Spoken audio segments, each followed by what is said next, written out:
জুলাই জাতীয় সনদের ভিত্তিতে ফেব্রুয়ারিতে জাতীয় নির্বাচন সহ 4 দফা দাবি নিয়ে ইসলামী আন্দোলনের বিক্ষোভ মিছিল চলছে এবং শাহবাগ পর্যন্ত কিন্তু মিছিলটি যাবে এমনটাই বলছেন। এবং আজ দুপুর 2টার পরে কিন্তু এই মিছিলটি সূচনা হয় এবং জুমার নামাজের পরবর্তী সময় কিন্তু আমরা দেখতে পাই যে তারা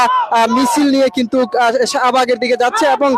আজকে কিন্তু তারা তাদের 4 দফা দাবি নিয়ে কিন্তু সোহরাওয়ার্দী উদ্যানে কিন্তু একটি বিশাল সমাবেশ কিন্তু করছেন। সেখানেও কিন্তু বিভিন্ন জায়গা থেকে নেতাকর্মীরা আসছেন এবং তাদের দলের যে নেতাকর্মী রয়েছে তারা সহ এবং নতুন অনেকেই যুক্ত হচ্ছেন এবং তারা কিন্তু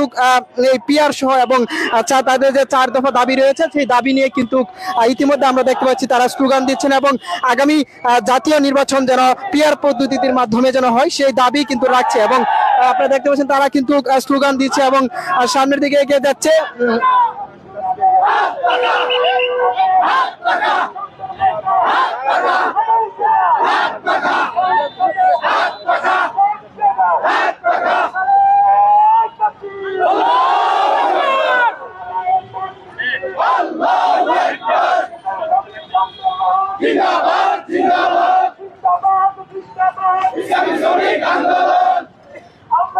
দর্শক, আমরা যতটুকু জানিয়ে রাখি যে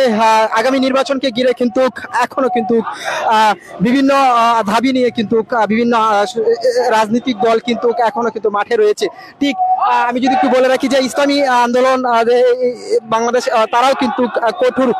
ভাবেই কিন্তু তাদের যে দাবি 4 দফা দাবি সেই দাবি নিয়ে কিন্তু রয়েছে। আমি যদি একটু দাবিগুলো বলে রাখি যে পিআর সহ